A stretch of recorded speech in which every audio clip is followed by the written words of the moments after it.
Bonsoir MFIS. I am ready to read to you Chapter 6, but before I begin, I just want to do a little plug for our Crazy Hair Day tomorrow. So please, this is for staff and parents and community members and students. So please consider doing something funky with your hair, taking a picture, and make sure you send it to the phone number that's connected in the messages so that we can compile them together. Then it might be kind of fun to see each other with all their crazy hairdos. All right, Chapter 6, here we go. We were lined up at midcourt for the opening tip.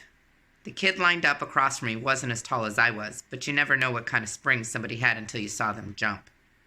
The ref still wasn't ready, so I reached across and shook the kid's hand. Amare, I said. Joe, he said. Good luck. Yeah, you too, I said, but not too much. Jammer's team was in the other semifinal game, but those guys must have been good to make it this far. We were about to find out how good. The ref threw the ball straight up, and I won it cleanly, tipping it back to Deuce. This was our first highlight of the game. And for a while, it looked like it might be our last. Joe and his teammates could all shoot, handle the ball, and defend. They were really good at doubling down on whoever had the ball and forcing a turnover. We got the ball, already down 4-2, in what felt like the blink of an eye. There was a problem with the game clock, and we huddled up while the ref was over at the scorer's table. Man, I said, we got to stop falling behind early like this. Anyone see any weaknesses, said Deuce. Any I don't know? Anything? I think I might have one, said Mike. It was surprising because Mike would play until the sun went down, but he wasn't exactly known for breaking down the X and O's. Yeah, I said.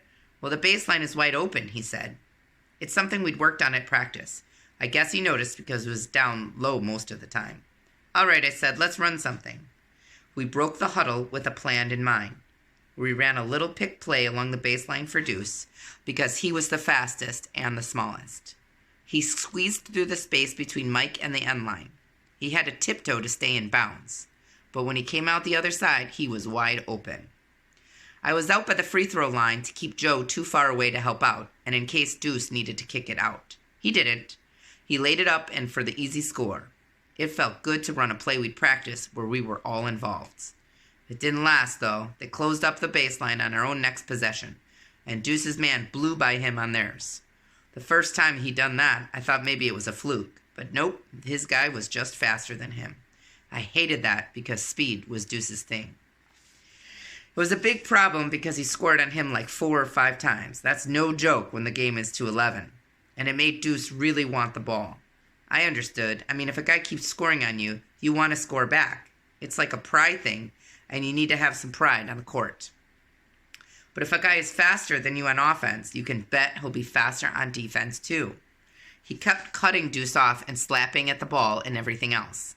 For a little guy, he was a big pain. Eventually, I had to start bringing the ball up the court or as a point forward. And of course, Deuce finally started calling for it right away. Finally, it looked like he had some space, so I gave it to him. Turnover. I tried to at least get Mike involved after that. He scored a few points down low, but it wasn't really enough. Let's stop and show you a picture.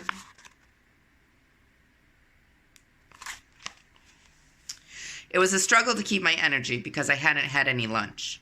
The more I thought about it and the hungrier I got, the more that seemed like a dumb prank. And now I had to carry the load on an empty stomach. I took it strong to the hoop on game point, mostly because I didn't think I had the energy to play much longer. I steamrolled Joe, and the ref probably could have called an offensive foul. He'd swallowed his whistle at about 9-9, though. I thought he might have missed lunch, too. No one shook hands when this was over. We were in the finals, but I just headed straight off the court and for the bleachers. I wanted to see if maybe Junior had some food in the car. I spotted Junior in the second row. He had a good spot to watch the game and was giving me a thumbs up. And then that dude Omar cut me off. Hey, Amari, he said. Hey, Omar, I said. But I was really thinking, I don't know who you are, and I don't want to be rude, but I think my brother is eating a candy bar and it won't last long. Good game, said Omar. Thanks. I leaned to the left to look around him. He had some broad shoulders and saw Junior's mouth moving. It was definitely a candy bar. You showed a little edge at the end there, he said. Okay, I said. I was pretty distracted. Even ran some point forward. Yeah, point forward, right. Omar looked over his shoulder to see what I was looking at. I guess I'll let you go, he said, taking a step to the side. Later, I said, zipping past. By the time I got to Junior, the candy bar was only a memory and a wrapper. Got anything else, I said. Might have a half a sandwich left in the car. I'll take it, I said.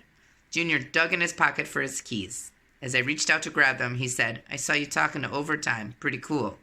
To who, I said, already picturing that sandwich. You know, Omar Overtime Tanner, he said. Holy finger roll. That's why Omar looked so familiar. Overtime was a hoops legend around here. I hit rewind on my brain. What had I said to him? I can't believe I just said later to Overtime Tanner, I said. Junior chuckled and said, what did he want? I scanned the crowd but didn't see Overtime. You know what? I don't even know. All right. There it is, Chapter 6, and I will see you tomorrow for Chapter 7.